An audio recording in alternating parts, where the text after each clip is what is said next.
everyone, and welcome back to my channel. Today's video will be my January and February reading wrap up. I read 15 books in the last 2 months. I had 8 in January and 7 in February. 12 of them were physical books. I had 3 ebooks and 5 rereads. Overall, I'm pretty happy with what I read in the first 2 months of the year. I was quite busy in January, so I'm surprised I even read 8 books. I didn't read a lot of ebooks, but I did slowly kind of fall back in love with my Kindle. I decided to see if it still worked because I kind of had a feeling it didn't work anymore, and that's why I used my iPad last year to read. I would just read on my iPad, but I wanted to try my Kindle one more time, and it actually works. It's still pretty good. The battery doesn't last the longest on it, but I actually prefer reading on my Kindle versus my iPad. So I think I'm going to still try to read ebooks on my Kindle. I unexpectedly reread a couple of books. I didn't really think that I was going to reread a lot, but I was in the mood to reread some old favorites and see if I still loved a lot of them.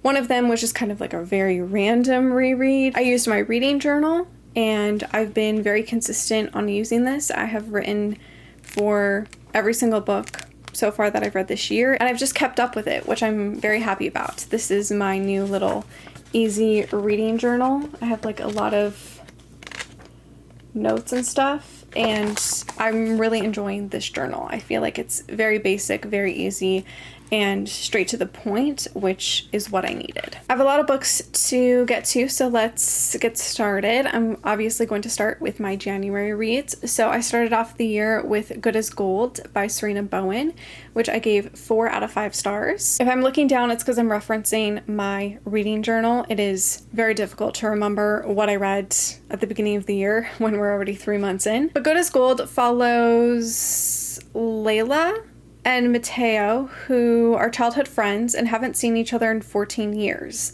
But Mateo is back home for his brother's wedding, where he runs into Lila, who is recently divorced and ready to have a child on her own. And she drunkenly asks him if he would be the father. I actually really loved this book, and I cried a lot while reading it. I just felt so connected to the characters and their romance, and I just felt so bad but happy for the both of them. Obviously, this book is about our female character wanting to have a child and wanting to have a family. And this book really touched on the topic of things kind of not going the way that you planned, and whether you would make a good parent or not, and just the whole discussions around all of that, which I really enjoyed. The romance was friends to lovers, and it was just this slow, beautiful build.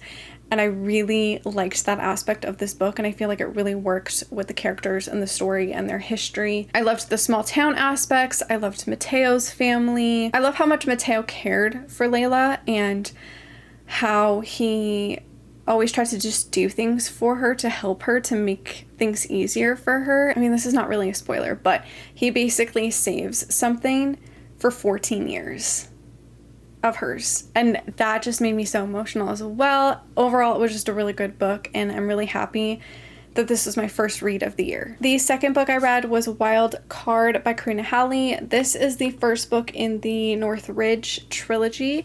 This I gave 4 out of 5 stars, and this was a reread for me. I first read this back in 2018, so it has been a very long time since I have read this, but I was just in the mood to reread it for some reason. I think it was always on my list of books I wanted to reread, and I'm really glad that I finally did. This follows childhood sweethearts, Rachel and Shane, who haven't seen each other in 6 years after Shane publicly broke up with Rachel, but Rachel's back in town to take care of her sick mother, which ultimately brings her back to Shane, where they have to deal with what really happened 6 years ago and how they still feel about each other. I really enjoyed my reread. I did not really remember anything about this book. This takes place on a ranch, and I really loved that aspect. It reminded me of my childhood.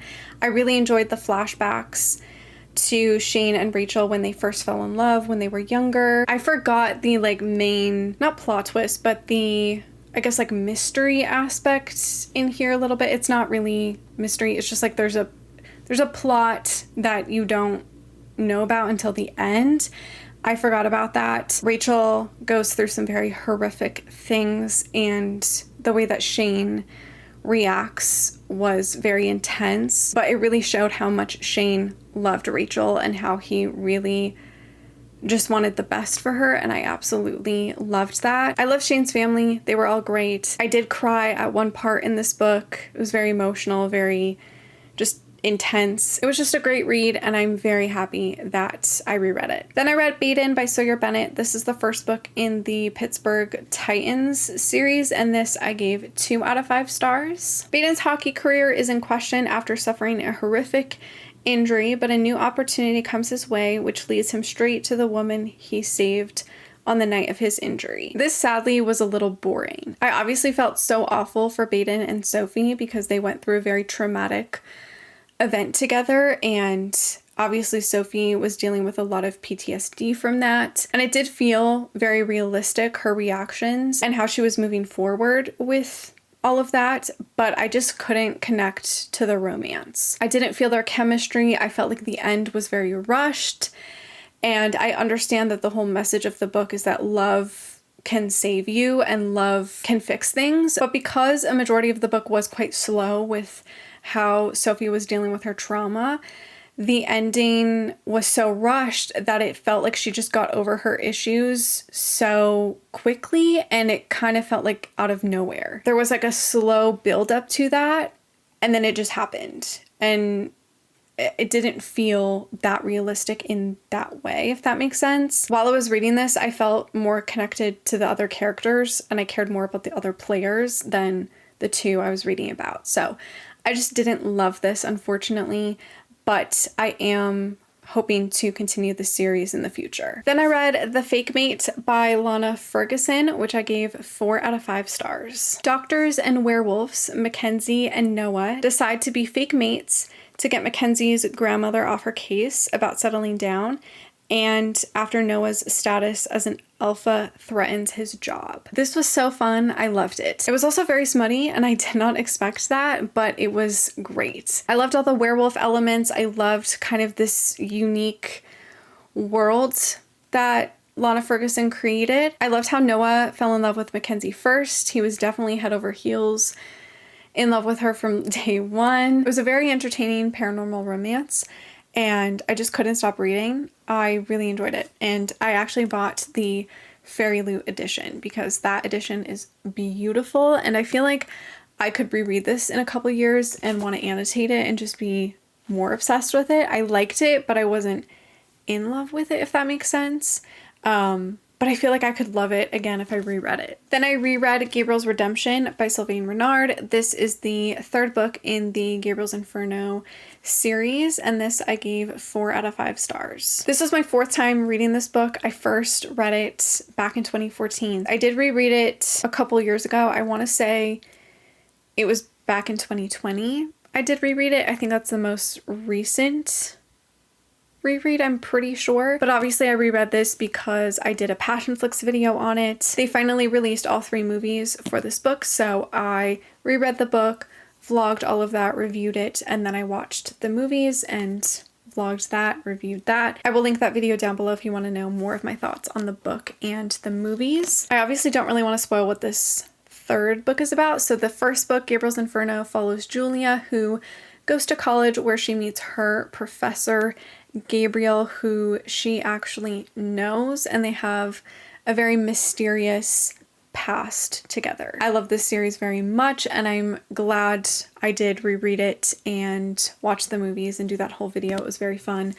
I just love Gabriel and Julia and their whole relationship, and I love how they are so gentle with each other and they care so much about each other, and even though there is a lot of miscommunication between them, I feel like they are great at talking through that. The ending was very dramatic for no reason, but I love this book and the series. Then I read A Not So Meet Cute by Megan Quinn. This I gave 1 out of 5 stars. I initially did give this book 2 out of 5 stars, but compared to some other 2 stars that I gave out in the last 2 months, I realized that this is more of a 1-star book, so I did change my rating to 1 star. After being fired from working with her best friend, Lottie is stuck on what to do next. While walking in a rich neighborhood, jokingly looking for a rich husband, Lottie ends up running into Huxley Kane, who is in fact looking for a fake fiance to close a business deal. This book was just kind of boring. I have read some other Meghan Quinns in the past, and some of them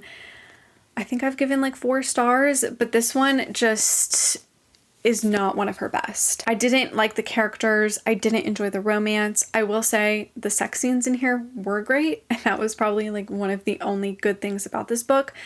I did enjoy some of the scenes where Lottie and Huxley got to know each other, where they would ask each other 1 question a day or whatever. That I liked, but nothing else from this book was enjoyable. This is a rom-com, and it felt way too slow burn to be a rom-com. It just dragged and it was boring. It felt very repetitive. There was also a very weird scene with Lottie and this other woman who was like kind of her friend, but she's kind of faking her friendship with her to help Huxley get this business deal or whatever.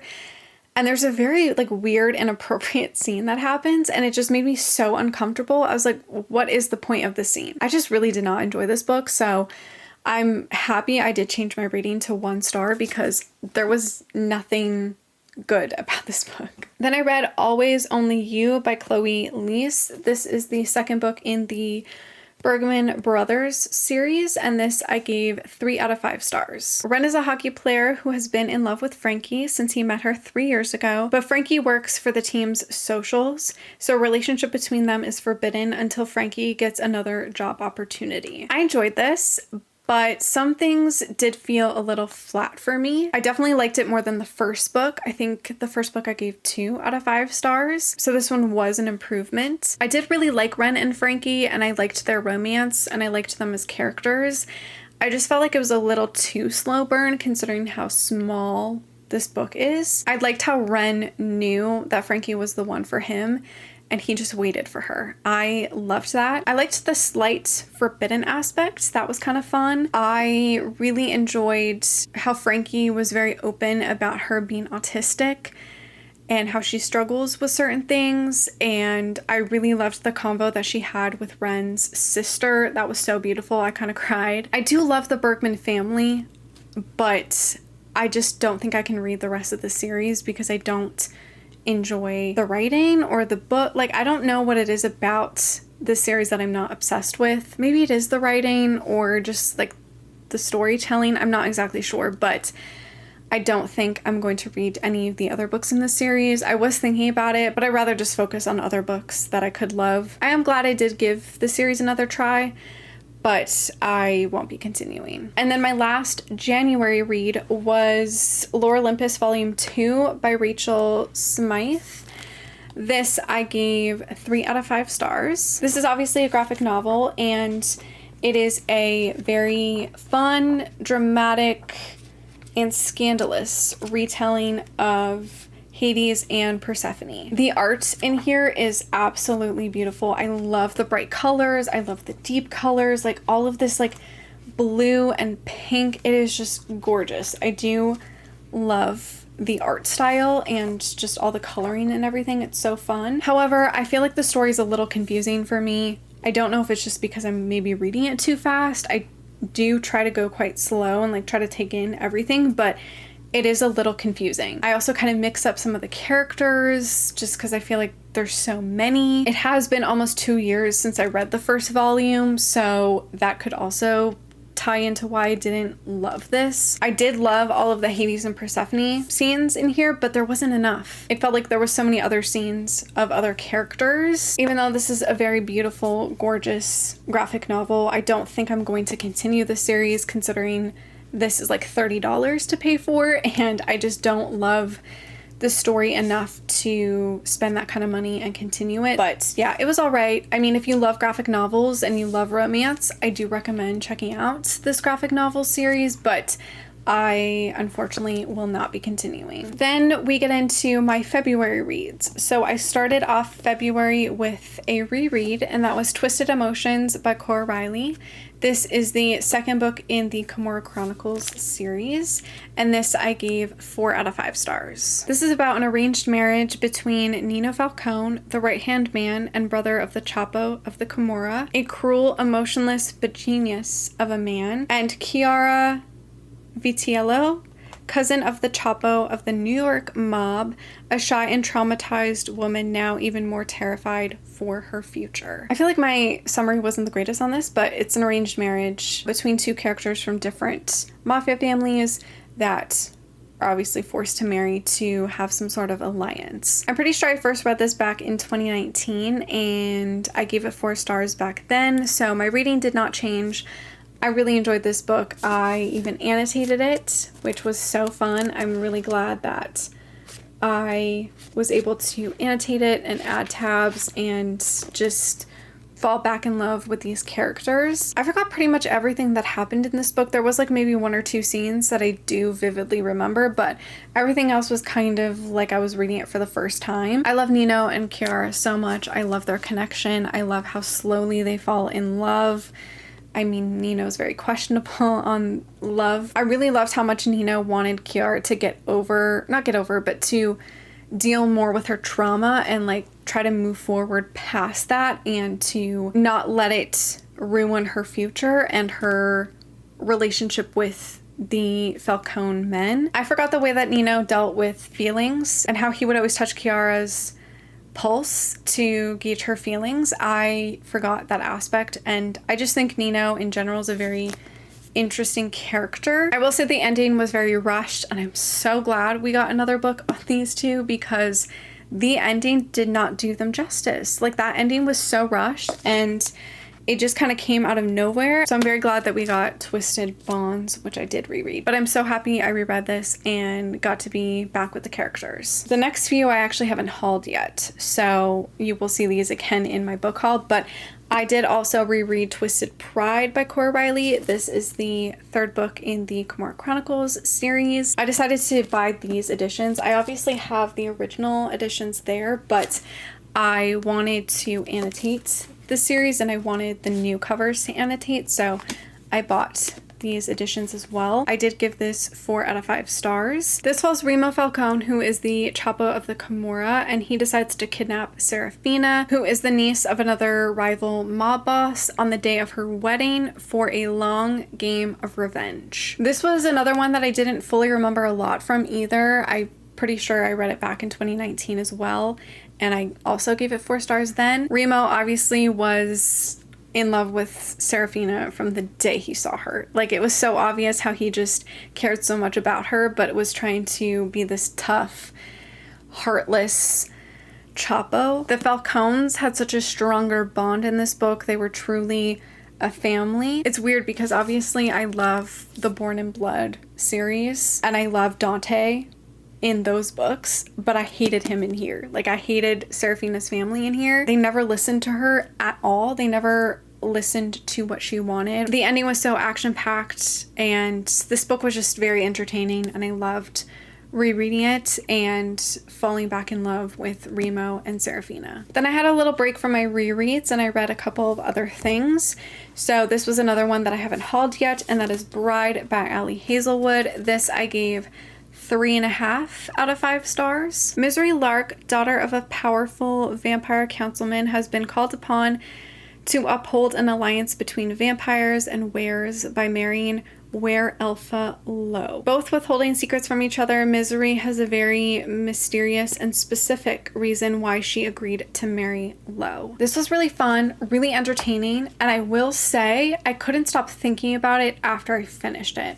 So I feel like it could possibly be a 4-star instead of a 3.5. I did like the characters, but there's just something about Ali Hazelwood's writing or storytelling that I'm not obsessed with yet. Like, I like aspects of her books. I like how her male characters are always secretly in love with the female character and she has no idea. But there's just something that is missing with her storytelling for me. I loved the slow burn between the characters, and I did love the characters. The concept of this book and the whole paranormal world was very interesting. The main plot, or the thing that Misery was working on, was a little boring to me. I didn't really care, to be quite honest, but the plot twist at the end, I didn't see coming. That was crazy. I didn't see that coming at all. Anna in here was very cute and a nice little comedic break. I did enjoy how Lo was into Misery from day one, but he was trying to act like he wasn't. And I did like how each chapter, at the beginning, we got kind of like a little bit of what Lo's POV would be. I just wasn't super obsessed with it. Like, I liked it, but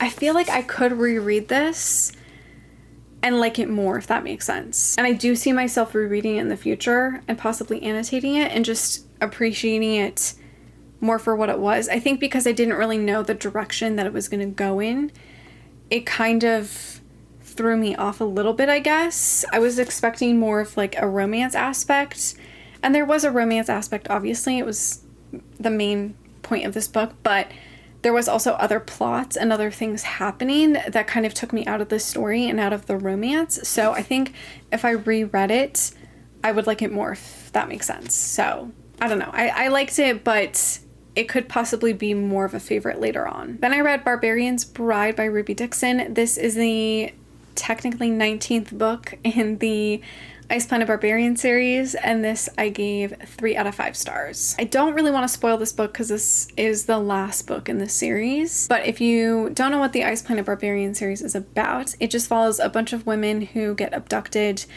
by these awful aliens, but the ship ends up crashing on this ice planet where they meet a group of blue, lonely aliens. I guess I can say this follows Nora and her story and who she's mated to.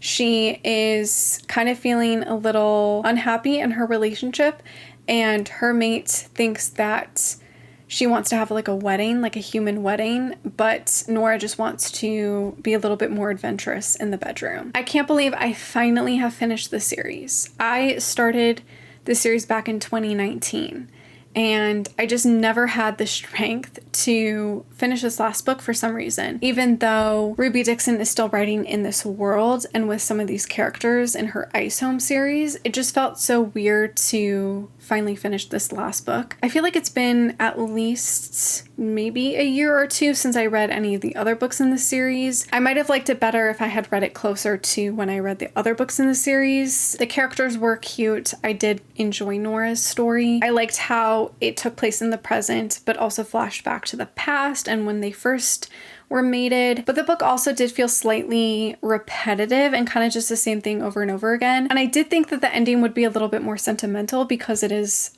the last book in the series, but it didn't really have like a full closure scene or something. I don't know. I just expected a little bit more of a goodbye to the characters from this series. But like I said, obviously there is the Ice Home series, so I understand why Ruby Dixon wouldn't fully say goodbye to all the characters, but I wish there would have been more of a closure for the Ice Planet Barbarian series, if that makes sense. But yeah, it was just a quick, smutty read. I'm really glad that I finally finished the series. Then we get back to another reread, which was Twisted Bonds by Cora Riley. This is the 4th book in the Kimora Chronicles series, and this I gave 5 out of 5 stars. I think this is also another 2019 read for me. Back then, I actually gave it 4 out of 5 stars, but upon my reread, I gave it 5 because it was so good. This is a continuation of Nino and Kiara's story and them just being more settled into their marriage,